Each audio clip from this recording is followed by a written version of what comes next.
Bonjour à toutes et à tous, aujourd'hui on va parler du déconfinement. Le jeudi 7 mai dernier s'est tenue une séance extraordinaire du CSE SEM-CML qui était destinée au préalable à discuter des modalités de retour au travail pour les salariés dans le cadre du déconfinement et donc à compter du lundi 11 mai. On a assisté en réalité à une véritable mascarade, une coquille vide. Les seules informations qui ont été délivrées étaient destinées à expliquer comment nous allons nous occuper de nos voyageurs, mais rien, strictement rien, sur nos conditions de travail et de sécurité, parce que l'entreprise s'en contrefout, ce n'est pas sa priorité. Les syndicats ont posé des dizaines de questions et en retour ont eu environ 0 réponse à part quelques balbutiements hasardeux. Ils ont tellement irrité leur auditoire que l'intégralité des syndicats ont quitté la séance. Depuis des semaines, on nous rabâche dans les médias que le port du masque et l'attestation de circulation sera rendu obligatoire pour nos voyageurs. Le département CML, donc le même établissement que le nôtre, a édité un document de travail qui explique que les collègues du S2C seront mis à contribution dans le cadre de la traque des voyageurs qui n'auront pas de masque, ce qui est en soi une honte totale, puisque ce sont des missions régaliennes qui ne devraient être dévolues uniquement qu'aux forces de l'ordre et qui vont mettre en insécurité nos collègues du S2C dans un climat particulièrement anxiogène. Mais aujourd'hui, on a eu 0 réponse, sous prétexte que le décret n'est pas tombé. La terre entière est au courant, ils ont édité un document de travail, mais aujourd'hui, eux ne savaient rien et ne pouvaient rien nous dire parce que le décret n'est pas tombé. Ce que l'on sait en revanche, à coup sûr, c'est que leurs 2 putains de services, eux, vont perdurer pour une période provisoire de 2 à 3 semaines, et en même temps, le code 016 va disparaître. Ils ont donc décidé d'autorité qu'à partir du lundi 11 mai, les collègues qui vont travailler 5 jours travailleront 41h15 et que les collègues qui vont travailler 6 jours travailleront 49h30. Au siècle dernier en France, on ne travaillait pas 50 heures par semaine, mais aujourd'hui à la RATP si.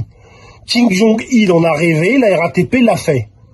Parce que nous avons gueulé, que nous nous sommes battus, ils ont décidé de nous balancer une poignée de cacahuètes, comme à des clébards, une petite récompense, en nous offrant gracieusement chaque jour 1h30 de temps compensatoire, en plus de ce qui était prévu initialement à ce dispositif, pour laisser le choix aux salariés, dans un premier temps, parce que peut-être que les règles vont changer comme elles changent environ tous les 2 jours, mais dans un premier temps, le salarié aura effectivement le choix, soit il posera son 6e jour, donc sur les semaines de 6 jours bien évidemment, pour rester à domicile et n'aura travaillé donc que 41h15, soit s'il est dans la merde, ce qui est le cas pour un grand nombre d'entre nous, il va donc cumuler ses petites heures pour avoir un petit peu plus de sous à la fin du mois et travaillera donc 49h30. Et ce, en reprenant toutes les missions qui nous sont dévolues. La maîtrise du territoire, donc la semaine dernière le département l'a avoué lui-même, notre territoire nous l'avons perdu et nous allons donc repartir sur de la reconquête du territoire. Ceux qui ont connu les années 90 se souviendront à quel point c'était rock'n'roll.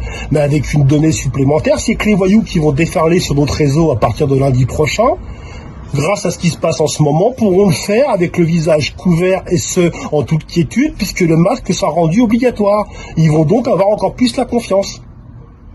À côté de ça, on va reprendre toutes nos missions commerciales, l'accueil des voyageurs, le service après-vente, le monitorat à dupes, la vente CB, pendant les heures de pointe de la proactivité dans les salles d'échange et de distribution, pendant les heures creuses dans les rames de métro et de RER, et tout le long de la journée, s'occuper du flux voyageur, du stop and go comme ils disent. Je n'ai pas fait d'études, mais je crois comprendre que stop and go, c'est qu'on bloque les voyageurs, qu'on les laisse repartir, qu'on les rebloque, qu'on les laisse repartir, et ainsi de suite pour pouvoir fluidifier le transport.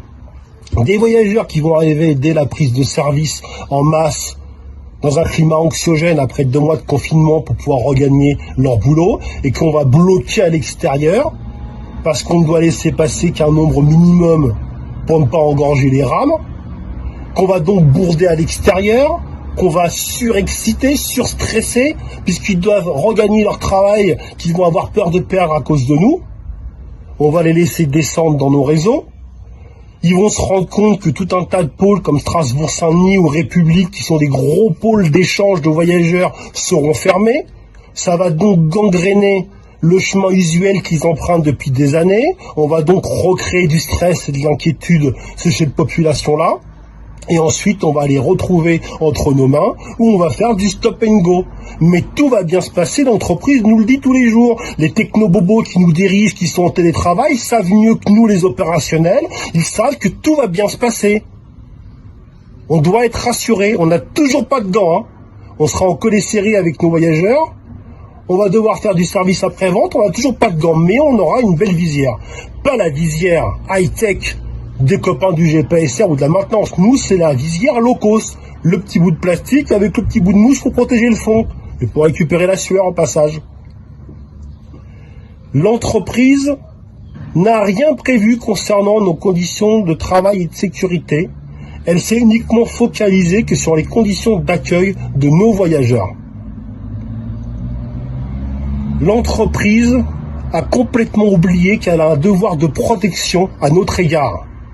Moi, personnellement, ça me donne pas envie de reprendre le chemin du travail. Ça me donne envie de rester à la maison parce que je me rends compte que l'entreprise n'est toujours pas en mesure de me protéger. Alors, on vous le rappelle, si l'entreprise ne vous protège pas, protégez-vous vous-même. Je souhaite un bon courage à tous les collègues qui sont sur le terrain et un bon courage à tous ceux qui sont encore en cours de reconstruction après avoir été touchés par le Covid-19. Bonne journée.